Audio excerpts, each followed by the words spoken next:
नमस्कार। स्वस्थ देश कार्यक्रम में आपका स्वागत है। बॉडी का हर एक सेल जो है एक प्रोग्राम्ड वे में आता है, वो धीरे धीरे ग्रो करता है, डिवाइड करता है और धीरे धीरे डिसअपियर हो जाता है, फिर नया सेल आ जाता है। पर कई बार सेल्स जो होते हैं वो एबनॉर्मली ग्रो करने लग जाते हैं, आसपास के टिश्यूज़ में घुसने लग जाते हैं, इन्वेड करने लग जाते हैं या अपनी जगह से दूसरी जगह की तरफ जाना शुरू कर देते हैं। इन सेल्स को कहते हैं कैंसर का सेल। और कैंसर एक ऐसा शब्द है कि जब भी व्यक्ति कुछ सुनता है किसी के घर में, अड़ोस पड़ोस के अंदर जानकार के, तो एक मन में भय हो जाता है। पर हाँ, ये जो भय था 3 दशक पहले था, पर आज की तारीख में लोगों को बहुत कॉन्फिडेंस आ गया है, क्योंकि ट्रीटमेंट ऑप्शंस जो हैं, चाहे वो सर्जरी हो, चाहे कीमोथेरेपी हो, चाहे रेडियोथेरेपी हो, बहुत अच्छे अवेलेबल हो गए हैं और उसके रिजल्ट्स भी बहुत अच्छे हैं। जी हाँ, इसी विषय पर चर्चा करने के लिए कि कैंसर के सर्जिकल ट्रीटमेंट में क्या क्या डेवलपमेंट है, आज हमारे बीच मौजूद हैं डॉक्टर नितिन खुटेटा, जो कि professor senior consultant department of onco surgery Mahatma Gandhi hospital में कार्यरत हैं। डॉक्टर खुटेटा, आपका बहुत बहुत स्वागत है। नमस्कार। जैसे मैंने कहा कि आज से 2-3 दशक पहले की अगर बात करें तो कैंसर सुनते ही एक घर में एक मातम का माहौल सा हो जाता था, पर आज लोगों को इतना कॉन्फिडेंस आ गया है। मैं कहता हूँ कॉन्फिडेंस में सबसे मेजर रोल जो है ना, वो सर्जन का है। हालांकि तीनों ट्रीटमेंट ऑप्शंस अवेलेबल रहते हैं, चाहे सर्जरी हो, कीमोथेरेपी हो, रेडियोथेरेपी हो, अलग अलग कैंसर्स में अलग अलग तरीके से चलते हैं। पर जहाँ पे सर्जरी या सर्जिकल ऑप्शन फर्स्ट होता है तो पेशेंट, घर वाले, सबको एक कॉन्फिडेंस रखता है। उनको लगता है कि ये कैंसर था, इसको निकाला और बाहर फेंक दिया, मतलब डिजीज़ घर के अंदर नहीं है जी। आपका क्या मानना है कि ऐसे सर्जन जब आपके पास पेशेंट्स आते हैं और आप कहते हो देखो हमने आपका ट्यूमर या कोई गांठ कोई भी चीज़ निकाल दी, तो पेशेंट को कितना कॉन्फिडेंस आता है इससे? बिल्कुल बहुत कॉन्फिडेंस आता है जब ऑपरेशन करके कंप्लीट जो कैंसर होता है बॉडी पार्ट का, वो कंप्लीट निकाल दिया जाता है। कैंसर में एक सबसे इम्पॉर्टेंट पॉइंट जो हमें समझना चाहिए वो ये है कि कैंसर के स्टेजेस होते हैं। आप 1 से 4 स्टेज बोलते हैं। 1 स्टेज और 2 स्टेज का जो कैंसर होता है वो छोटा कैंसर होता है, जहाँ बनता है वहाँ तक रहता है। 2 या 3 में जो कैंसर होता है वो लोकली लिम्फ नोड्स में लोकलाइज आसपास के टिश्यूज़ में चला जाता है, और स्टेज 4 का जो कैंसर होता है वो फैल जाता है शरीर में। और हर एक स्टेज का अलग अलग ट्रीटमेंट प्रोटोकॉल होता है। बिल्कुल, अगर समय पे व्यक्ति अर्ली स्टेजेस में जाता है तो आप मान के चलते हो कि उसके रिजल्ट्स भी बेटर, उसके क्योर रेट्स बहुत अच्छे होते हैं। अब कैंसर में मल्टी मोडालिटी ट्रीटमेंट होता है, जिसमें सर्जरी है, रेडिएशन थेरेपी है, कीमोथेरेपी है। ये तीनों मोडालिटीज़ को यूटिलाइज करके उस कैंसर को कंप्लीटली बॉडी में हर सेल में जाके उसको डिस्ट्रॉय करना होता है, ताकि और बेटर रिजल्ट्स मिले। एक तरीके से टीम हो गई, तीनों डिपार्टमेंट मिलके तय करते हैं। हाँ, ये मल्टी मोडालिटी ट्रीटमेंट भी बोलते हैं या टीम वर्क आप कह सकते हैं। और उसका रीज़न ये है कि जब कैंसर एक जगह पे स्थित होता है तो उसके सेल्स बॉडी के डिफरेंट पार्ट्स में हो सकते हैं, और उसको हम स्टेज भी बोलते हैं। उस स्टेज में मान लो स्टेज 2 या 3 की अगर अपन ब्रेस्ट कैंसर की बात करें या मुंह या गले के कैंसर की बात करें, तो उनको उनके साथ में ऑपरेशन के बाद में कीमोथेरेपी, रेडिएशन थेरेपी का कॉम्बिनेशन दिया जाता है। डॉक्टर खुटेटा, आजकल कैंसर का इंसिडेंस काफ़ी बढ़ गया है। मैं कहता हूँ कि डायग्नोसिस भी बढ़ गया है, लोग बाग अवेयर हो गए हैं, टाइमली डायग्नोज होते हैं, तो हो सकता है इस वजह से ही बढ़ा हो। पर अगर अपन कैंसर के कॉजेज़ की बात करें, क्योंकि बेसिक अपना एम रहता है कि प्रिवेंशन का, वो जब लोग बाग अवेयर हों कि क्या कारण है इस चीज़ के, तभी अपन उसको प्रिवेंट कर सकते हैं। नॉर्मल जो कारण सबको एक पता है कि भाई टोबैको बहुत इम्पॉर्टेंट कारण है। अल्कोहल, फिल्मों में देखते आए हैं कि अल्कोहल के अंदर आ गया, टोबैको का किसी भी तरीके का यूज़ है, ओबेसिटी है, इन्फेक्शंस हैं। इन्फेक्शन के बारे में मैं पहले बात करना चाहूँगा कि लोगों को इन्फेक्शन का कैंसर से कोरिलेशन थोड़ा सा कम ज्ञान है। लोगों को सोचते हैं इन्फेक्शन क्या है, इन्फेक्शन तो बॉडी के अंदर फीवर आएगा, जो भी तरीके का प्रेजेंटेशन होगा, पर वो इन्फेक्शन कैंसर के अंदर डेवलप हो सकता है। वो कौन कौन से इन्फेक्शंस हैं जो कि कॉमनली कैंसर कर सकते हैं, क्योंकि प्रिवेंशन बहुत इम्पॉर्टेंट है उसको। जी, तो जो कॉमन इन्फेक्शंस वो वायरल इन्फेक्शंस होते हैं जो हमारे शरीर में हो सकते हैं, जो कैंसर में कन्वर्ट हो सकते हैं। जो कॉमनेस्ट है उसमें हेपेटाइटिस सी वायरस है, हेपेटाइटिस बी वायरस है। ये वायरस हमारे लिवर सेल्स को डैमेज करते हैं उसमें सीरोटिक चेंजेस लाते हैं और उसके बाद उसके अंदर कैंसर का डेवलपमेंट होता है। दूसरा जो कॉमनेस्ट कैंसर फीमेल्स में होता है, सेकंड कॉमनेस्ट हो गया, ब्रेस्ट के बाद में सर्विक्स कैंसर हो गया। सर्विक्स कैंसर जो होता है ह्यूमन पैपिलोमा वायरस जो एक होता है उसके कारण होता है, और उसकी वजह से उसकी हाई रिस्क स्ट्रेन्स होती हैं 16 और 18 जो कि सर्विक्स का कैंसर करती है। ऐसे ही जो मेल ऑर्गन होता है पेनिस, उसका कैंसर, उसमें भी ह्यूमन पैपिलोमा वायरस के कारण होने की संभावनाएं ज़्यादा होती हैं उनके। ऐसे एच पाइलोराई एक इन्फेक्शन होता है जो आमाशय के अंदर होता है, उसके कारण आमाशय के अंदर लिम्फोमास डेवलप होते हैं, एडिनोकार्सिनोमास डेवलप होते हैं। तो ये कॉमन वायरसेस हैं जो कैंसर कारक होते हैं। और ये बेसिकली जैसे आपने हेपेटाइटिस बी सी का बताया, या HPV वायरस का सर्वाइकल कैंसर बताया, या एच पाइलोराई की जैसे आपने बात की, एच पाइलोराई पूरा ट्रीटेबल है और दोनों प्रिवेंटेबल है क्योंकि दोनों के वैक्सीन्स अवेलेबल हैं। तो ये बहुत इंपॉर्टेंट बात डॉक्टर खुटेटा कह रहे हैं कि कितना इम्पॉर्टेंट बात है कि आप दोनों जो वायरस हैं, चाहे वो हेपेटाइटिस बी सी हो या HPV सर्वाइकल कैंसर के, दोनों के वैक्सीन्स अवेलेबल हैं। पर लोगों को इतनी अवेयरनेस नहीं है। हेपेटाइटिस की फिर भी थोड़ी बहुत आई है, पर HPV की जबकि अपनी गवर्नमेंट इस पर कितना फोकस कर रही है। आपके सेशन के अंदर यही हुआ था कि भाई HPV वायरस जो वैक्सीन जो है ये सब फीमेल्स को लगाया जाए। दूसरा जो इम्पोर्टेंट और इग्नोर्ड जो पार्ट रहता है वो है लाइफ स्टाइल। स्मोकिंग टोबैको में मैं कह रहा हूँ कि अपन इस पर डिस्कस नहीं करें। लाइफ स्टाइल का कैंसर में कितना इम्पोर्टेंट रोल है, क्योंकि लाइफ स्टाइल आज बिल्कुल चेंज हो गई। अरे आदमी की लाइफ स्टाइल का कुछ पता ही नहीं है, और ज़्यादातर चीज़ें जो है लाइफ स्टाइल से बढ़ती जा रही हैं। लाइफ स्टाइल एंड कैंसर, क्या मानते हैं? देखिए, लाइफस्टाइल में के कारण बहुत सारे चेंजेस हम अपने दिनचर्या में कर लेते हैं, खान पीन में कर लेते हैं, उसके कारण हमारी बॉडी में स्ट्रेस बहुत ज़्यादा हो जाता है, और ये सारे स्ट्रेस फैक्टर्स मिलके कैंसर डेवलप करते हैं। अब खाने पीने की अपन बात करें तो जिस तरीके से आजकल जो जंक फूड्स जो यूज़ हो रहे हैं, पिज़्ज़ा पास्ता का उपयोग जो बहुत ज़्यादा हो रहा है, या हाई टेम्परेचर पे बारबेक्यूड फूड स्टफ्स जो हम लोग खा लेते हैं आजकल, ये जो है जिस तरीके का उबाल के कोई भी चीज़ को अपन 100 डिग्री से ऊपर या 60 डिग्री से ऊपर घी या तेल को उबालते हैं तो उसमें टॉक्सिन्स डेवलप हो जाते हैं, और वो सारे टॉक्सिन्स हमारी बॉडी में जाके एक इन्फ्लेमेटरी प्रोसेस डेवलप करते हैं और ये सब कैंसर करते हैं। दूसरा, दिनचर्या में जैसे आप सुबह जल्दी उठना है, योगा मेडिटेशन नहीं होता है, तो ये योगा मेडिटेशन हमारी बॉडी को डिटॉक्सिफाई करते हैं एक तरीके से। एक्सरसाइजेस करना है। Obesity one of the main cause है जो कि एक लाइफस्टाइल डिजीज़ है। डायबिटीज़, ओबेसिटी के कारण क्या होता है, शरीर में बहुत सारे परिवर्तन हो जाते हैं। ओबेसिटी के कारण फीमेल्स को breast cancer, uterine cancers, colorectal cancers, pancreatic cancer, ये रिस्क फैक्टर्स कैंसर होने के बढ़ जाते हैं।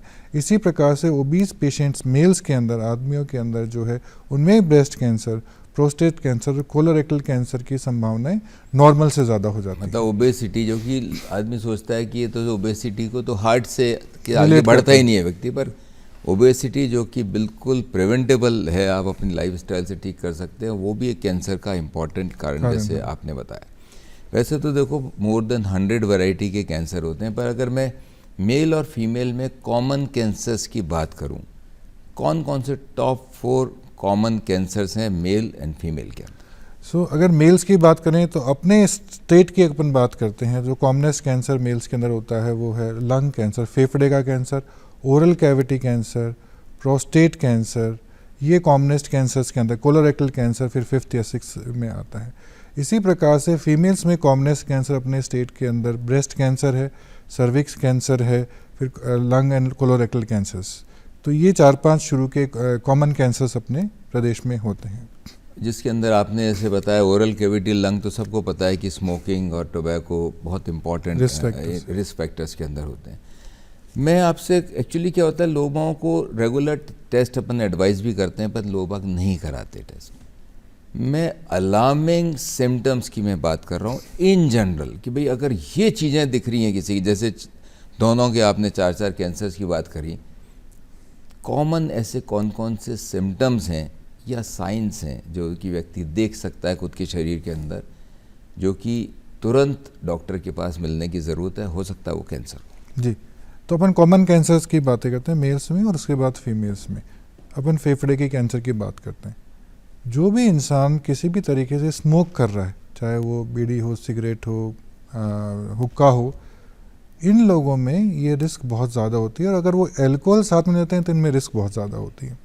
तो इनके लिए अलार्मिंग सिम्टम्स में जो आएगा, खांसी हुई किसी को या बलगम में खून आया, खांसी हुई, उन्होंने 15-20 दिन का ट्रीटमेंट लिया फिजिशियन से, नहीं ठीक हो रहा है, तो उस केस के अंदर उनको ज़रूर अपना जो है चेकअप कराना चाहिए। इसमें एक्सरे हो गया या लो डोज CT स्कैन आजकल अवेलेबल है, उससे अगर मान लो कोई कैंसर की छोटी सी गांठ भी कहीं फेफड़े में डेवलप हो रही है तो मालूम चल जाएगा।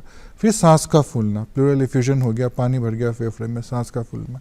और अगर कैंसर शरीर में फैल गया है तो पेशेंट को वीकनेस होने लग जाएगा, उसका वेट लॉस हो जाता है पेशेंट का। वो कहता है कि साहब मेरा पिछले 4 महीने के अंदर जो है 4-5 किलो वजन कम हो गया, वो अलार्मिंग सिम्टम है। तो ये फेफड़े के कैंसर का हो गया। ओरल कैविटी कैंसर की बात करें तो जो तंबाकू खाते हैं, स्मोकिंग करते हैं, अल्कोहल अगेन इनटेक जो जिनका होता है, उनके मुंह में कोई भी अगर सफ़ेद या लाल चकत्ता बन गया हो या कुछ छाला बन गया हो जो कि 10-15 दिन के ट्रीटमेंट से नहीं ठीक हो रहा है, तो उस स्थिति में हमें ये ज़रूर उसका टेस्ट करना चाहिए बायोप्सी के द्वारा और ये कंफर्म करना चाहिए कि ये जो छाला है या लाल चकत्ता मुंह में, जिसे हम एथ्रोपेकिया बोलते हैं, सबम्यूकस फाइब्रोसिस हो जाता है, ल्यूकोप्लेकियाज, वाइट पैचेस हो जाते हैं, ये ज़रूर हम चेक करें। अगर ये है तो उसको डायग्नोसिस ज़रूर करना है। फिर डेटा जैसे आपने बायोप्सी की बात करी जी, एक बड़ा मिथ है, क्योंकि मेरे एकदम दिमाग में आए तो कि बायोप्सी, लोग कहते हैं कि अगर कैंसर को छेड़ दिया तो फैल जाएगा। एक बायोप्सी का बड़ा एक इन जनरल डर है कि साहब उसको छेड़ो मत, छेड़ोगे तो वो फैल जाएगा।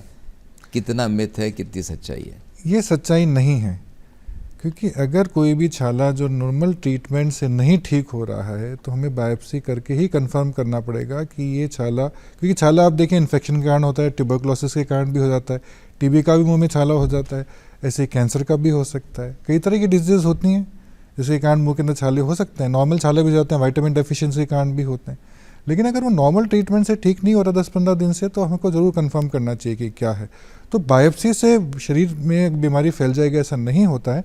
हाँ, गलती क्या होती है कि बायोप्सी करा के और लोग बाग फिर ट्रीटमेंट को नहीं आते हैं तो और अगर वो कैंसर है तो वो बढ़ेगा, वो फैलेगा, वो अपनी स्पीड से बढ़ेगा और फिर वो लास्ट स्टेज में हमारे पास आते हैं कि साहब ये तो देखो फेफड़े में आ गया, अब तो खांसी हो रही है, गले में बड़ी बड़ी गांठें आ गई है या मुंह में से खून आने लग गया है। बायोप्सी का एक मिथ है, ये बिल्कुल नहीं है। और कैंसर का डायग्नोसिस कैसे करेंगे जब तक बायोप्सी नहीं करेंगे? बिल्कुल, तो बहुत पैथोलॉजिकल कंफर्मेशन तो जरूरी है। और कैंसर भी कई टाइप के होते हैं, हर उसका टाइप क्या है, उसका स्टेज क्या है और उसी हिसाब से उसका ट्रीटमेंट किया जाता है, तभी रिजल्ट्स अच्छे आते हैं।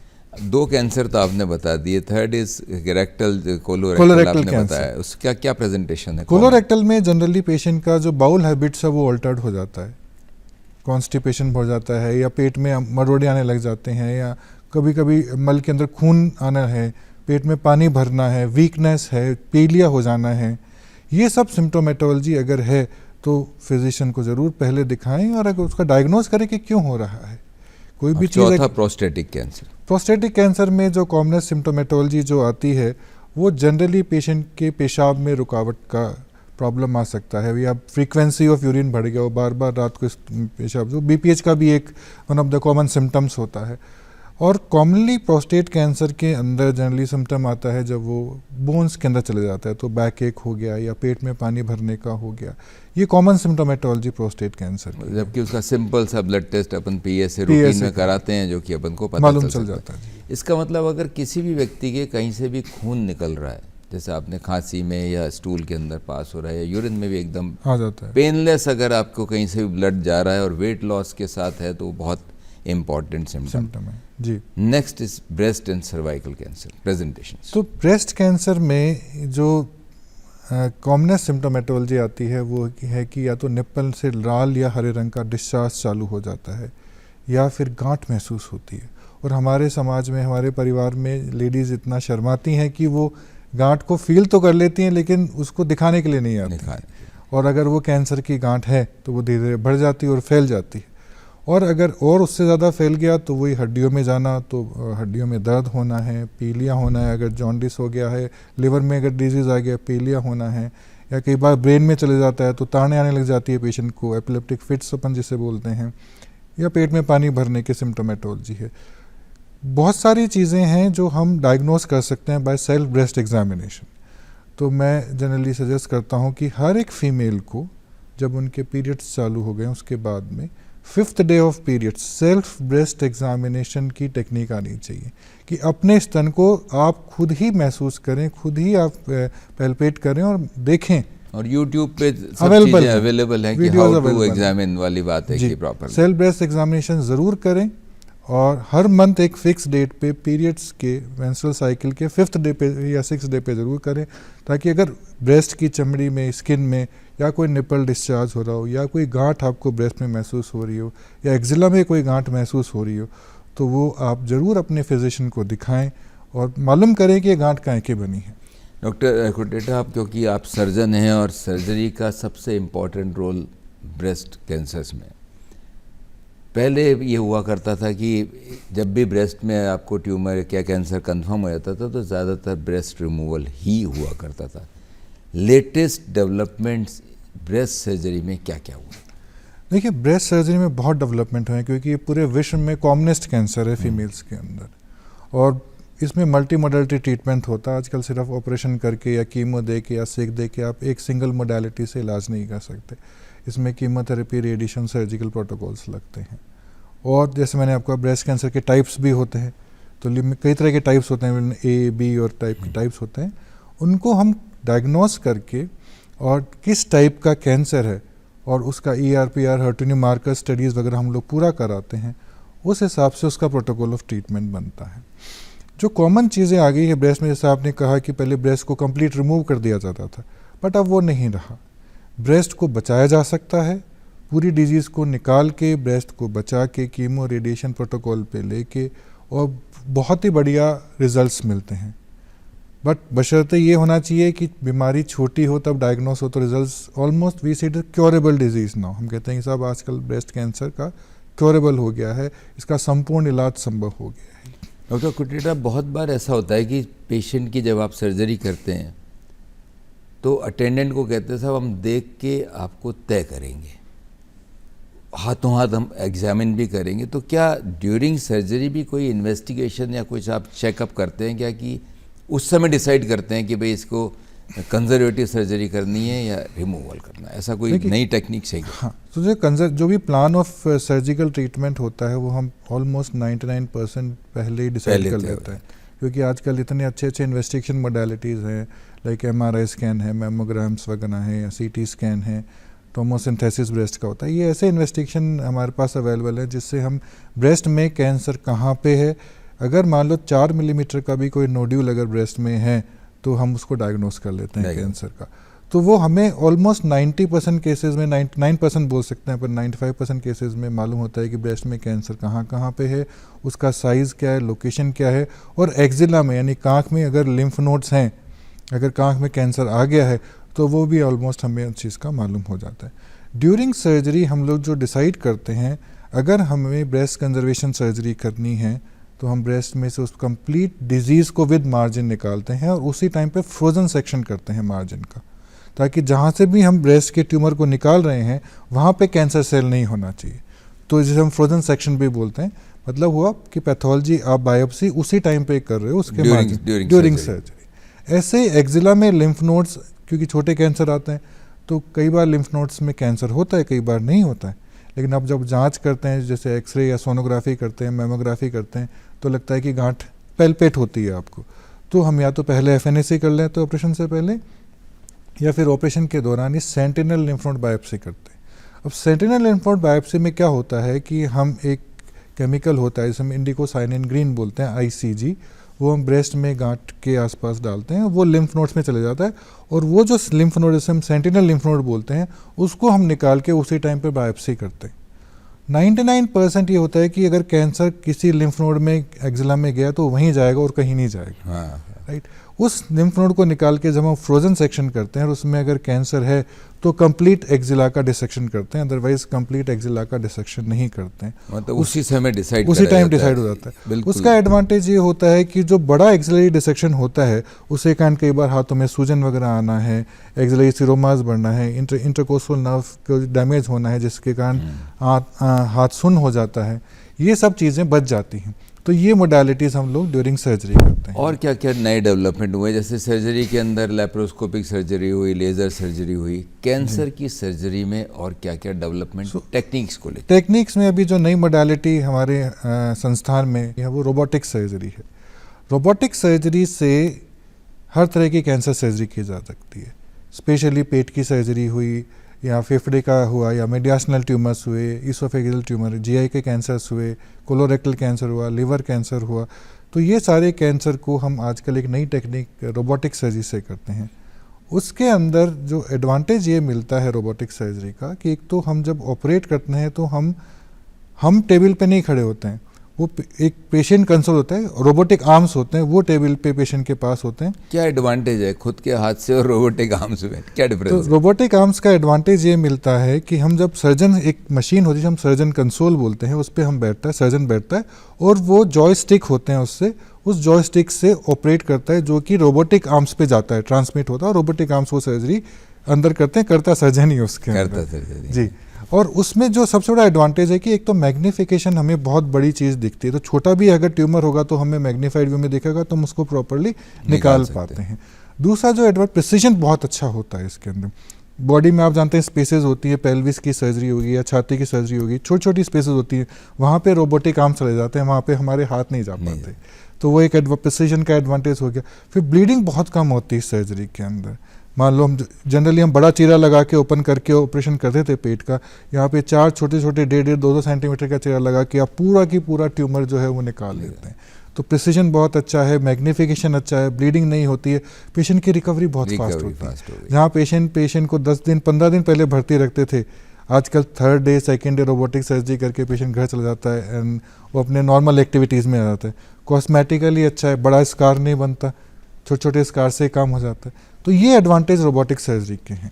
संक्षिप्त में प्रोस्टेटिक सर्जरी के अंदर क्या एडवांटेज हो, क्योंकि वो भी बहुत कॉमन सर्जरी है और आज से 20-30 साल पहले बड़ी ट्रबलसम सर्जरी हुआ करती थी, पेशेंट एडमिटेड रहता था। संक्षिप्त में प्रोस्टेट का जो सर्जरी, जो रोबोटिक का इवोल्यूशन हुआ है प्रोस्टेट सर्जरी पे ही हुआ है। पहले बहुत बड़े बड़े चीरा लगा के प्रोस्टेट को निकाला जाता है, आजकल रोबोटिक सर्जरी करके, मिनी होल सर्जरी करके, रोबोटिक सर्जरी करके प्रोस्टेट की ग्रंथि को पूरा निकाल दिया जाता है। पेशेंट 3 या 4 दिन डिस्चार्ज होता है, अपनी रूटीन एक्टिविटीज़ में आ जाता है, कॉम्प्लिकेशंस नहीं होते। तो ये प्रोस्टेट सर्जरी का बहुत बड़ा एडवांटेज है रोबोट के द्वारा। मतलब एब्डोमेन, प्रोस्टेट और ब्रेस्ट, इसके अंदर तो क्योंकि कॉमन सर्जरीज भी बेसिकली यही हैं, और यहाँ पे आपने जिस तरीके से बताया कि रोबोटिक के अंदर आपके एंगल और कम टाइट स्पेसेस में काम कर, स्पेसेस के अंदर मैग्नीफिकेशन अच्छा होता है, आपको पूरा विजन अच्छा मिलता है। तो फ्यूचर का मान रहे हैं सर्जरी का? फ्यूचर में तो मिनी रोबोट आ जाएंगे, आप बॉडी में इंट्रोड्यूस करेंगे उसको, वो पूरा टिश्यू को काट के ले आएगा। तो बहुत एडवांसेस हो रहे हैं। अभी जो हम रोबोटिक सर्जरी करते हैं उसमें हम 4 या 5 छेद करके करते हैं।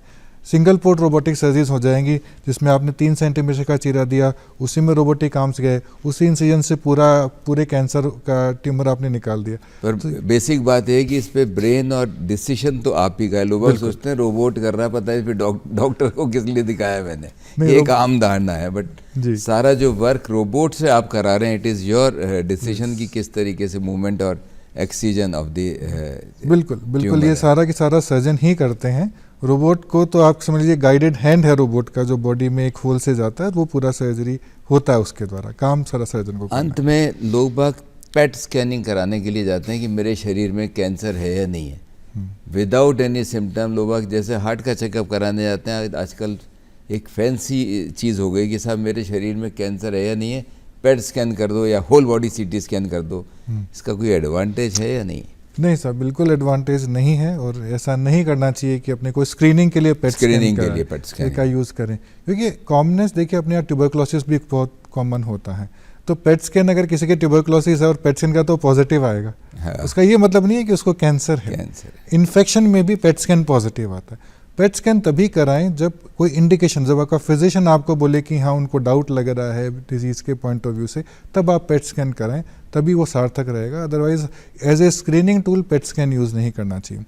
होल बॉडी सीटी स्कैन अपन कराते हैं तो कितना ज़्यादा रेडिएशन हमारे शरीर में जाता है, वो नहीं होना चाहिए। बहुत ही इम्पोर्टेंट बात डॉक्टर कुटेटा ने कही कि अर्ली डायग्नोसिस पे होता है, वो बहुत इम्पॉर्टेंट है, वो रेगुलर चेकअप से है। 3 इम्पॉर्टेंट कैंसर्स जो कि वायरस से होते हैं, चाहे वो पेट का कैंसर हो, चाहे लिवर का हो या सर्वाइकल कैंसर हो, तीनों प्रिवेंटेबल हैं। 2 में वैक्सीन, तीसरे में प्रॉपर ट्रीटमेंट। जहाँ तक है एडवांसमेंट्स के अंदर आजकल रोबोटिक सर्जरी भी हो गई है, वो भी अपने प्रदेश, अपने शहर के अंदर होने लग गई है। तो जो भी एडवांटेजेस जो भी मिलते हैं उनको अपन को ज़रूर अवेल करना चाहिए। और आज की तारीख में सर्जरी की अगर टाइमली पेशेंट पहुंचता है तो उसकी सक्सेस रेट भी बहुत अच्छी है। डॉक्टर नितिन आप आए और इतनी महत्वपूर्ण जानकारी दी, इसके लिए धन्यवाद। नमस्कार। नमस्कार।